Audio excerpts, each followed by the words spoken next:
Em filosofia, esse conceito de mediação não é aquela mesma mediação do meu amigo em Barbeiro. Um outro conceito. Quer dizer, é perto, mas não é a mesma coisa. É um conceito, o conceito de mediação é sobretudo hegeliano. Está em Hegel, vocês podem ter um contato muito grande com esse conceito, sem atravessar toda a fenomenologia do espírito, que está logo na introdução, a famosa introdução, feita pelo próprio Hegel, à fenomenologia do espírito. Ou então ler Introdução à Leitura de Hegel, de Kojève, de Alexandre Kojève. Está muito bem traduzido recentemente pela editora Contraponto. Editora Contraponto. Pela Contraponto, que é do Faria, não, o nome é Cezinha, que foi tô contra a ditadura. César.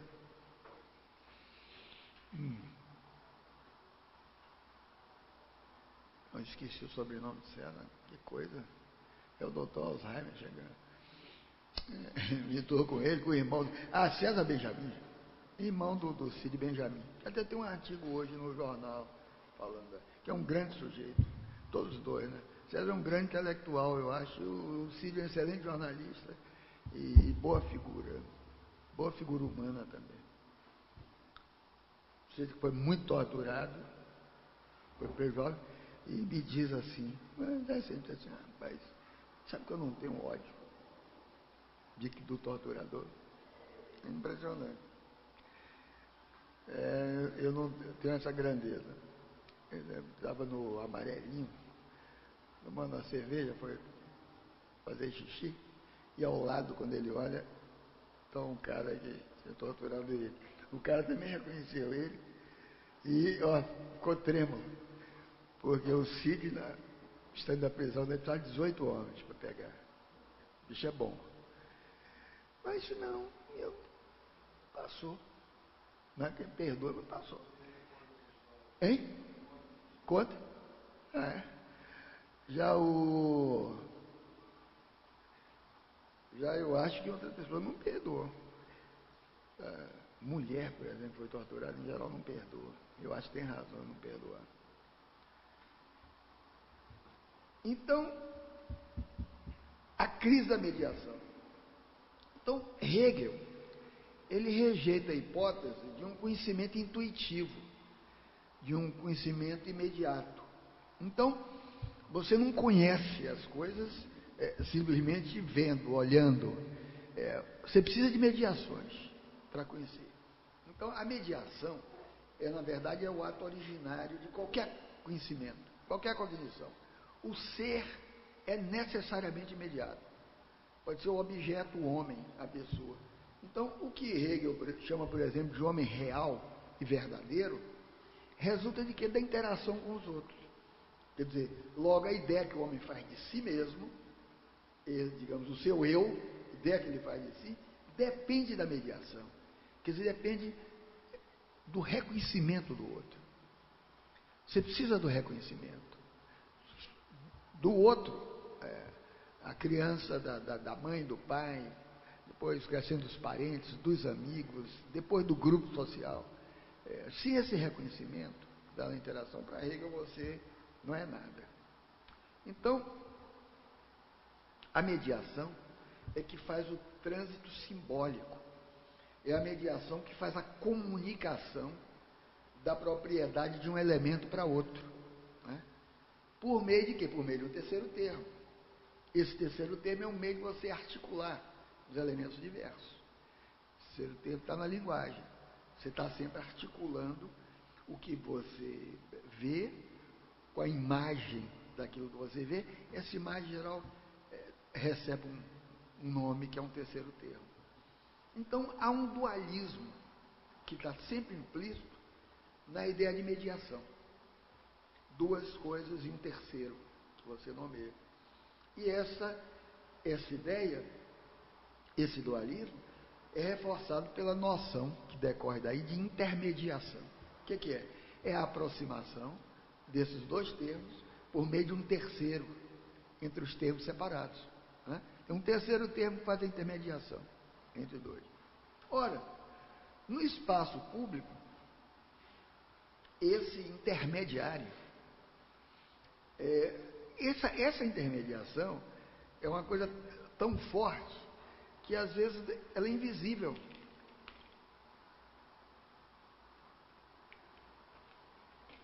Muitos anos atrás,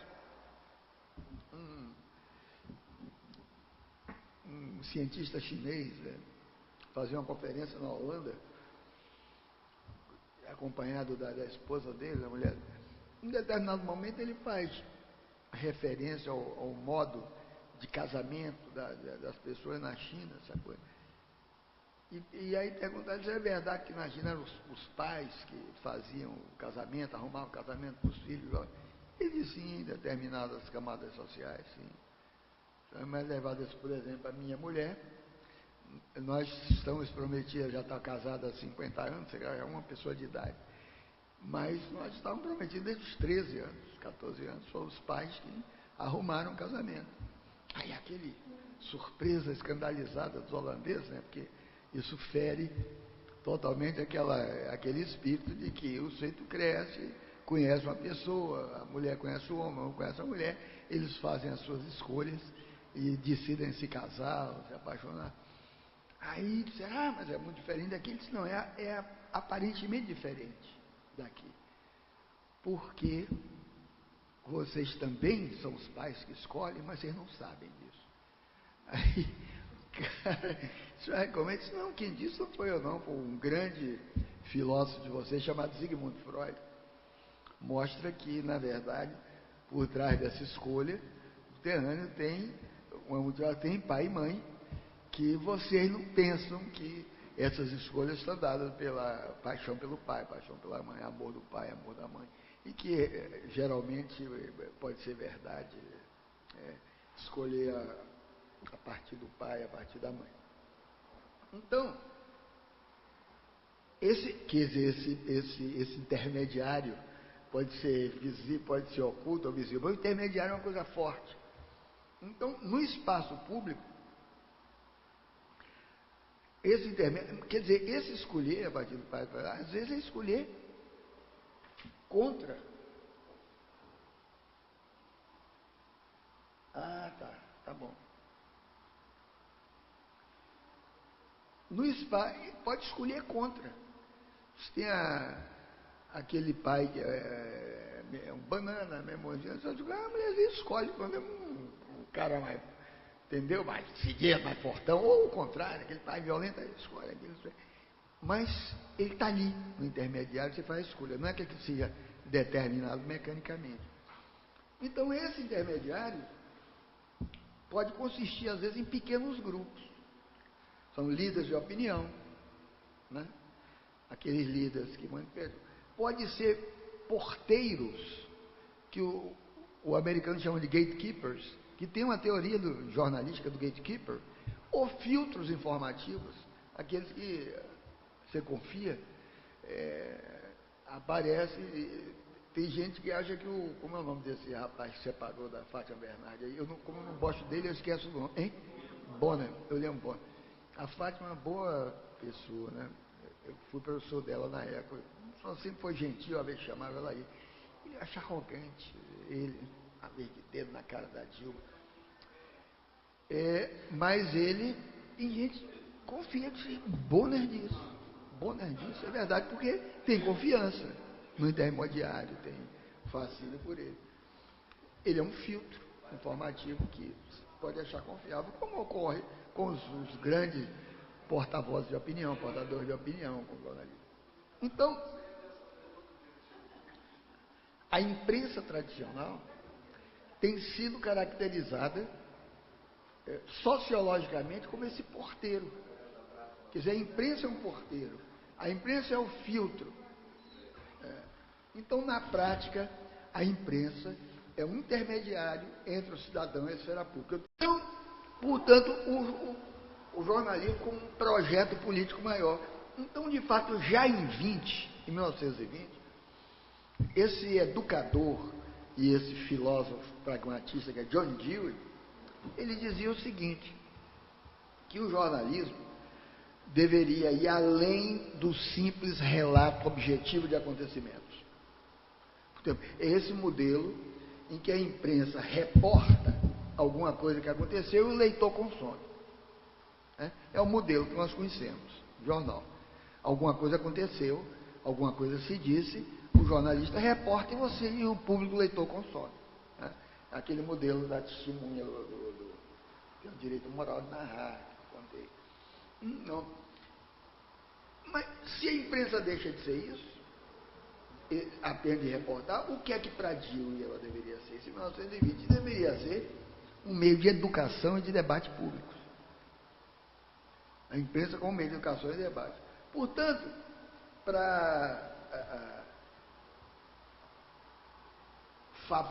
se ela pudesse favorecer o diálogo mais direto entre cidadãos e jornalistas, a atividade jornalística, ela mais do que reportar, ela teria no âmago o quê? A promoção de uma conversa pública. A promoção de uma conversa pública. Ela deveria incrementar os dogmas da soberania do povo. Ora, veja só, é essa função que é a virtude intrínseca da imprensa. Essa função de, digamos, afirmar o dogma liberal, o dogma democrático de que o povo é soberano. O soberano pode falar, pode expressar, pode dizer, e a imprensa seria a mediação. É essa virtude que dá o lastro ético para o pacto de comunicação implícito na relação entre imprensa, portanto, entre os meios de informação e a comunidade que recebe. Tem, como eu estou falando também de coisas invisíveis, que tem um pacto invisível. Os pessoal da semiótica, vários, Charrodot, não sei o que, mas meu amigo também, que já faleceu, o seu Verão, falava de contrato de leitura. Pode ser isso, só que eu acho que essa espécie de contrato, o termo contrato, pressupõe uma certa consciência de adesão. Eu acho que às vezes esse pacto não é muito consciente, porque ele vai se formando aquele público progressivamente entre a imprensa e aquele público. Você nem tem consciência de que você tem esse pacto com um determinado jornal, com uma determinada opinião, mas tem.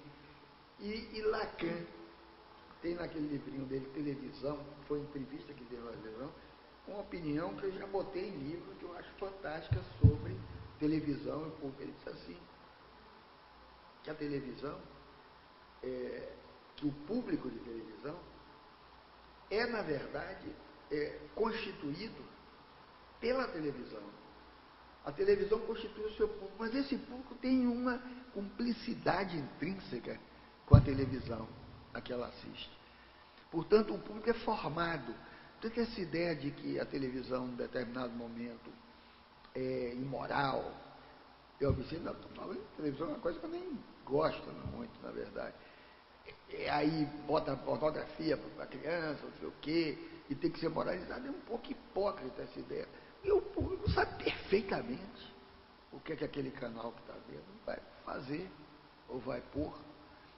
Uma vez me chamaram, um deputado chamado, não sei como não é Tombini não, Fantini, qualquer coisa dessa assim, terminada em mim, para ser o vice-chefe, vice-diretor de uma coisa da Câmara de Deputado, que é uma coisa de moralização da televisão.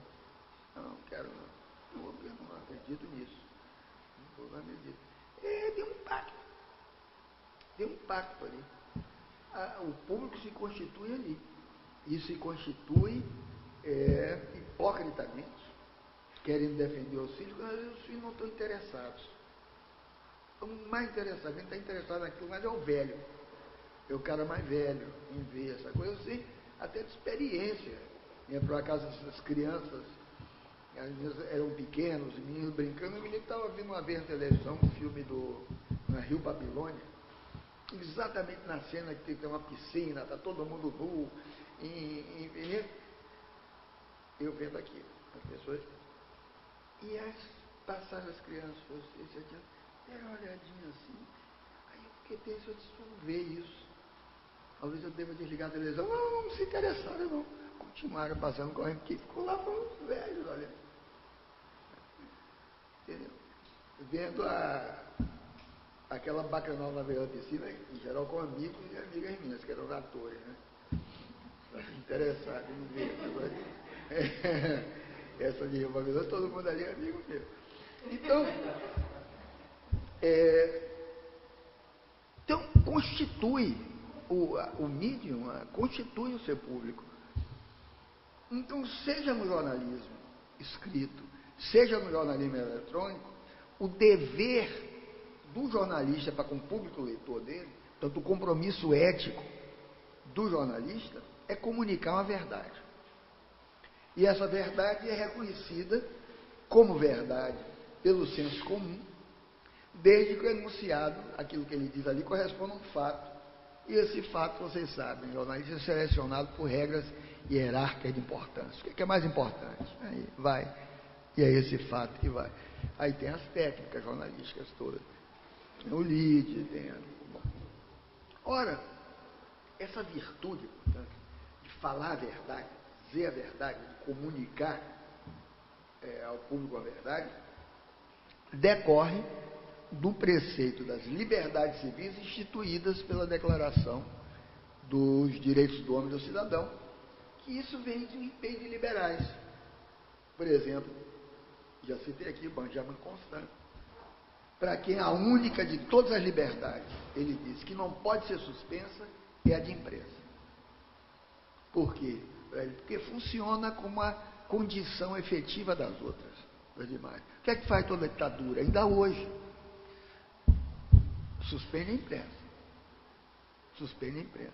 E isso é uma coisa que nos faz parar para pensar, porque se você quer decretar o anacronismo do jornalismo, liberdade de imprensa, há um dado de realidade que lhe faz parar também para pensar se por um lado há elementos disso, por outro diz assim, mas por que ainda matam tanto jornalista no mundo?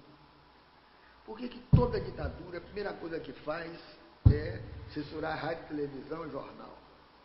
Por que a ditadura, às vezes, empastelou os jornais? Entendeu? Então você para para pensar sobre o que é que significa esse fato livremente anunciado para o grande público. Ainda tem um impacto, que não é a mesma coisa desse fato anunciado na internet. E não é a mesma coisa. Pega o mesmo fato, bota em jornal na internet, não é a mesma coisa. É um detalhe que nós precisamos parar para pensar um pouco. Então, foi dessa forma que a imprensa livre pode ser reconhecida como obra do espírito objetivo moderno. A imprensa livre. E desse modo, foi assim que a imprensa pôde constituir, digamos, um fundo ético-político. Esse é o fundo da imprensa, que tornaria, para a consciência liberal, tornaria em qualquer parte do mundo, como escandaloso, como indesejável, o fenômeno do jornalismo sensacionalista. Ou tornaria condenável pela consciência moral do jornalista o falseamento, ou o encobrimento da verdade factual. Aquilo que o inglês veio a chamar, e o César Maia popularizou aqui uma época, chamando eu faço factoides. É o termo em inglês, é americano, na verdade, factoid. Quer dizer, inventar um fato, criar um fato, falsear um fato e passar por aqui. A história do factoide talvez ainda esteja para ser contada. Há factoides fantásticos, né? Eu tenho anotado em algum lugar da Napoleão, quando foge de Elba, e vai dando Paris, os jornais de oposição, assim, foi batido pelas tropas inglesas em tal lugar, em Poitiers, não tinha sido. Aí vai chegando, não chegará jamais a Paris, não sei o que é. Você fez Napoleão entre Paris, o imperador acaba de entrar em Paris. Ninguém quer dizer outra coisa, mas isso é muito do jornalismo. Então, a proposta histórica do jornalismo seria essa proposta de se afinar eticamente. Essa afinação ética é uma virtude pública. Se afinar eticamente com a causa da verdade. Se afinar com os ideais coletivos. Ideais coletivos como o quê? Como a visibilidade das decisões de Estado. Isso aparece no início. O Estado toma decisões que, em geral, são segredo de bastidor. Você não sabe por quê. As aparências não são aqui. Vocês viram na televisão, não acompanhei tudo do impeachment. Você viu aquela hostilidade pública, coisa de repente no intervalo, a Dilma falando com a Aécio. Vem cá, não era para valer, não é, não. Não é. O Renan votou contra, mas aí ele toma no cafezinho, o Lula. A única cara dessas imagens que eu tenho, que me pareceu muito digna, foi de Chico Buarque. Chico Buarque, sério pra cacete. Não gostando nada do que estava ali. E, pasmem, as moças que durante anos acharam feio pra cacete. Muito feio. Aquela cara assim, ele que era tido como lindo, né? Não. A idade deu uma outra dimensão, mas uma postura ética pública, eu cresci a admiração que eu tenho pelo Chico Buarque, que eu já acho assim um gênio, né? Não como cantor, né? Eu não gosto dele como cantor, nem fanhou, mas como compositor, escritor, até como escritor. Eu tenho que dizer que eu tentei ler 2 livros dele antes, o outro, o primeiro, o segundo, achei chato, fiquei lá, mas esse último eu li todo, me deram. O Irmão Alemão é muito bom escritor, Chico Buarque. Nesse último livro é muito bom. Os anteriores são chatos, eu achei. Mas esse, o Irmão Alemão, nossa, é excelente esse livro. Então, cara, realmente.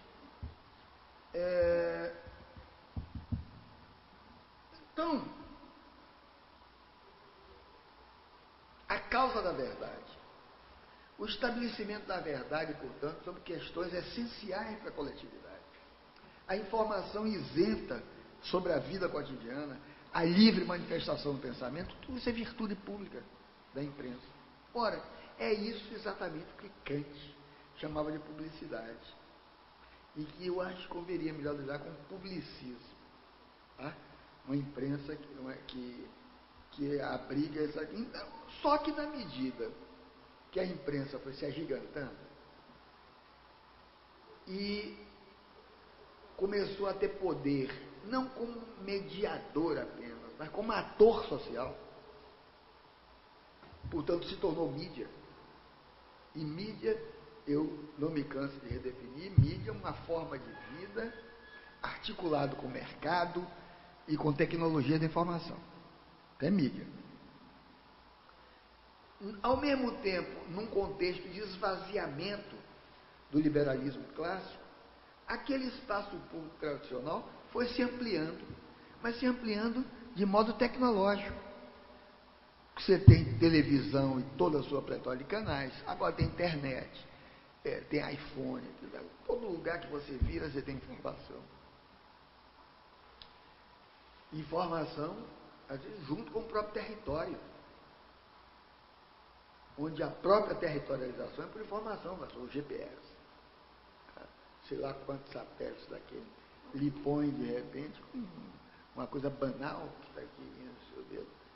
Está de olho em você, você sabe onde é que você está nesse momento e você pode se dirigir, comete seus erros, sabe? Você entrar no alemão na hora errada, aí é problema de quem entra, mas sabe onde é que você está.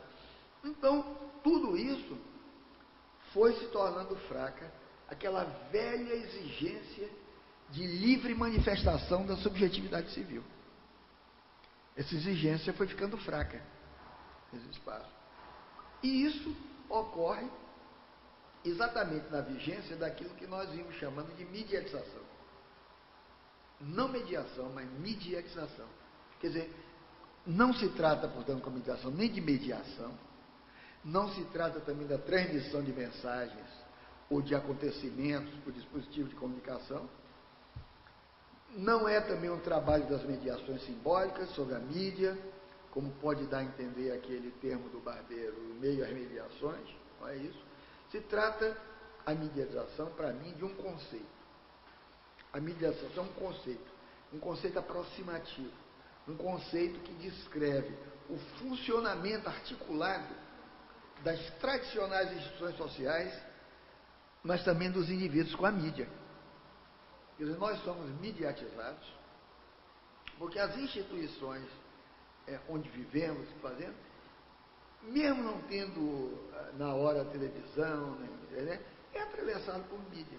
Compramos roupa, sapato, por mídia, porque vemos na mídia o que alguém falou, porque tem a marca, porque tem a publicidade. Nossos ideais assim, todos, né, de comportamento, de beleza, vem da mídia, até o gosto estético, o nosso rosto, a estesia de cantores, essa coisa, passando pela mídia, parece melhor. Você vê essa moça que eu vi cantar aí, me cantaram depois, né, na negócio da Olimpíada, com o Giba elogiando, né, e o Caetano cantou, sei lá, uma funkeira Anitta.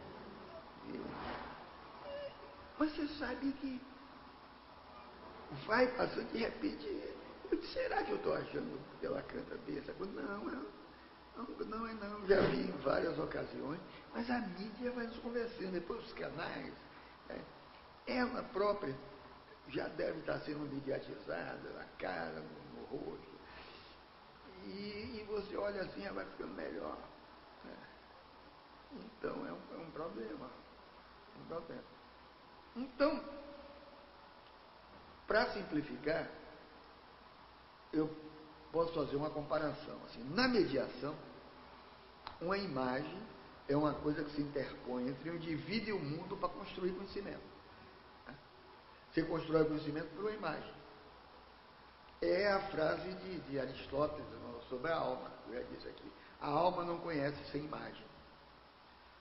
Ele diz sem fantasma. A alma não conhece sem fantasma. A alma não conhece ou fantasia. Você não conhece sem fantasia. O que você sabe do outro e o que às vezes você gosta muito é a imagem do outro. É realmente a imagem do outro. Tinha um professor na época, que é amigo meu, dava boas aulas de letra, um grande letrista. Ele se aposentou há muito tempo. Eu me lembro que ele se queixava, que preparava a nossa coisa, e a época, tinha 2 ou 3 alunos que eu assistia, né? Cansado da aula aqui, tem aluno, né? Às vezes eu estava, chamava ele, falava, ficava assim, gente, qual é a diferença? Ninguém queria ouvir ele como professor. Queria ouvir como o que ele é, letrista, compositor. Ele ficava talvez mais solto, não sei o quê. Não, era bom, é um cara bom. Mas no lugar ali dele, a imagem dele, não colava, não é melhor outra imagem, em outro lugar. Sabe? É curioso isso. E às vezes a imagem cola nas pessoas, né? Às vezes a imagem cola, a imagem é ratificada. Eu na segunda-feira, eu abri um programa, deu uma conferência, um programa de pós-graduação em psicologia. E chovia muito em Salvador. Tinha tanta gente. Rapaz, estava sentado nas escadas. Espera aí, gente, vai ser divulgado. É simplesmente o seguinte, né? Nós divulgamos televisão. Aí eu disse, então eles vieram pela cara da divulgação. Eu não sou tão muito aqui na Bahia. Aí eu disse, talvez se não tivesse aquela imagem com aquela chuva toda baiana, descansada, eu sou baiano, não aparecesse ninguém. Mas tinha gente sentada até nas escadas. Né? Imagem. Divulgaram. Eu sou dali. Talvez o baiano dali de Salvador venha muito bom, mas esse aí é daqui. Não tem problema. Mas veio, chegou do Rio ontem. Aí vai lá. Para prestigiar. É imagem. É imagem. Então, é isso que se interpõe entre o indivíduo e o mundo. Só que na mediatização, a ontologia substancialista dessa correlação, a imagem, desaparece. E o indivíduo e o mundo aí é descrito como imagem gerida por um código tecnológico. Não é mais a imagem que você constrói, o que você vê. É imagem por um código tecnológico.